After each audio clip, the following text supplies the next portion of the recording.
Honda SP shine. এই বাইকটির problem হলো ব্যাড সাউন্ড আসছে এবং কি চালায়ে বাইক চালক মজা পাচ্ছে না। তো মজা না পাওয়ার কারণে আমাদের কাছে বাইকটি নিয়ে এসেছে। সো এই বাইকটির যে প্রবলেম সেটা হলো আমাদের প্রথমে যেগুলো দেখতে হবে,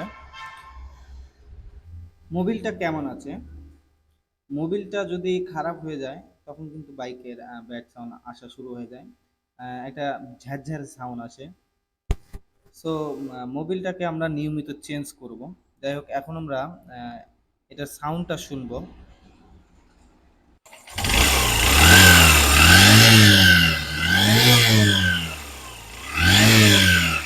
তো সাউন্ডটা শুনলেন।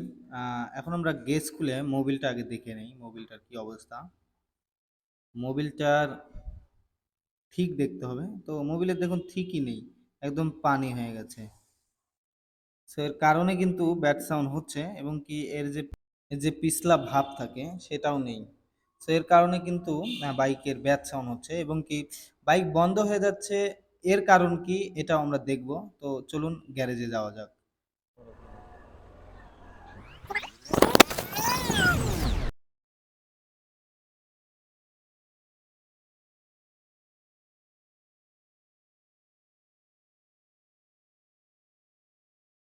সো আমরা এখন বাইকের সিটটা খুলেছি। তো সিট খোলার পরে যা বুঝলাম যে এয়ার ফিল্টারের অবস্থা হয়তো বা অনেক খারাপ হয়ে গেছে, কেন উপরেই যে ধুলা, তাহলে ভিতরে কি হবে এটা আপনারা ভাবতেই পারছেন। এখন আমরা প্রথমে এয়ার ফিল্টারটাকে খুলে নেব, যেহেতু বাইক বারবার বন্ধ হয়ে যাচ্ছে। এর কারণে আমরা এখন এয়ার ফিল্টারটাকে খুলে এয়ার ফিল্টারটার কি অবস্থান এটা দেখব।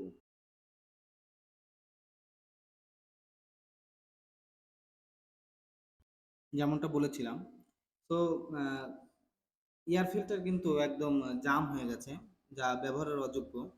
তো এটাকে আমাদের নতুন লাগাতে হবে। এটা আমরা নতুন লাগিয়ে দেব। তারপরে কি করতে হবে, একটু টুইনিং করতে হবে, যেহেতু টুইনিংটা একটু এলোমেলো আছে। আর মোবিলটার অবস্থাও অনেক খারাপ। তো মোবিলটা আমরা নতুন দিয়ে এখন ট্যাপেটটা একটু ক্লিয়ার করতে হবে।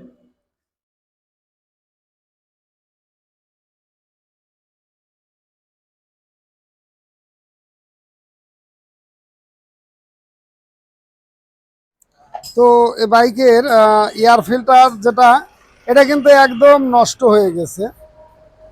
এদিক দিয়ে ক্লিয়ার হাওয়া নিতে পারছে না। এছাড়া কার্বোরেটর টিউনিং করতে হবে, পাশাপাশি আমাদের ভালভ ক্লিয়ারেন্সটা ঠিক করতে হবে, যেহেতু রেসে থাকছে না, বন্ধ হয়ে যাচ্ছে। এর জন্য আমাদের ভালভটাও দেখতে হবে। অনেক সময় দেখা যায় যে এয়ার ফিল্টারের সাইড দিয়ে যদি ময়লা ঢুকে যায়, এইগুলো কিন্তু আবার পুনরায় কার্বোরেটর হয়ে হেডের মধ্যে, ভালভের মধ্যে যায় ইনফেকশন, অর্থাৎ খেয়ে দেয়। তখন কিন্তু ভালভটা অনেক খেয়ে যায়, যার জন্য ভালভটা টাইট হয়ে যায়। তো এগুলো আমরা দেখে দেব। এখন আমরা ট্যাপেট কভারটা খুলবো, এছাড়া কার্বোরেটর টুইনিং করব। তো আমরা ট্যাপেট কভারটি খুলে নিচ্ছি ট্যাপেট অ্যাডজাস্ট করার জন্য। তো এখানে কিন্তু আমাদের দুই পাশে দুটো বোল্ট, এছাড়া এই পাইপের একটা বোল্ট, এগুলো কিন্তু খুলে নিতে হয়, তাহলে সুন্দরভাবে খোলা সম্ভব। আর এদিকে আমরা টাইমিং টপে তুলে নেব, অর্থাৎ টাইমিং মার্কটা টপে নিয়ে আসবো, যাতে ভাল্বটা ক্লিয়ার হয়। তো এখানে আমরা ট্যাপেরটা পরিমাপ মতো ছেড়ে দিলাম। এখানে কিন্তু বল ঘুরতে হবে, এগুলো কিন্তু ইজি থাকতে হবে। অনেক সময় যদি এগুলো জাম হয়ে যায় তাহলে কিন্তু প্রবলেম দেখায়, ভাল্ব লিক করে। এগুলো কিন্তু আমরা ক্লিয়ার করে দিলাম যতটুকু পরিমাপ দরকার।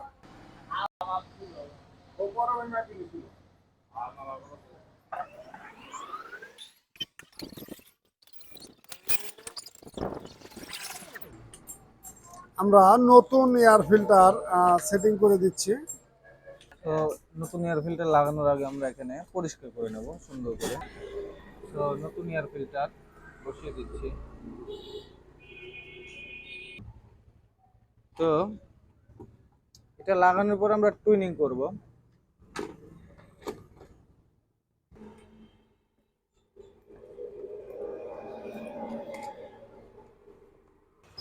তো এই জায়গা থেকে টুইনিং করা কিন্তু অনেক ঝামেলা, যেমনটা আপনারা দেখছেন।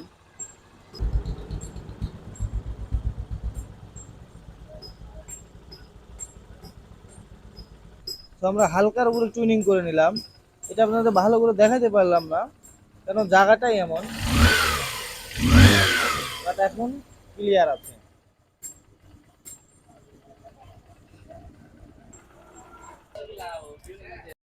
সো আমরা সব লাগিয়ে ফেলেছি, টুইনিং করা শেষ।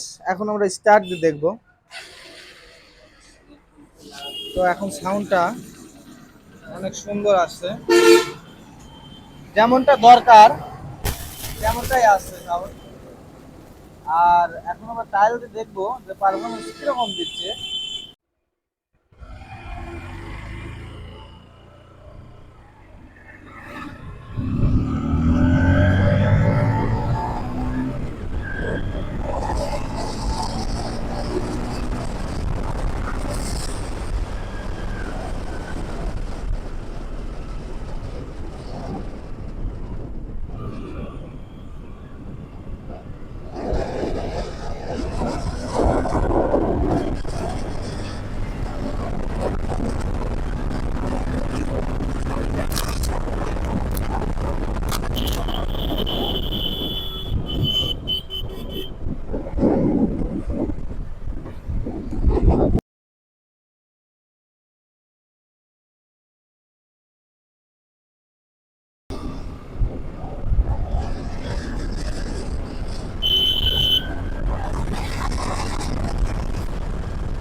তো এখন কিন্তু বাইকটা অনেক স্মুথ, এবং যে শান্তিটা বাইক চালানোর সময় পাওয়া যায় সেটা কিন্তু এখন পাওয়া যাচ্ছে।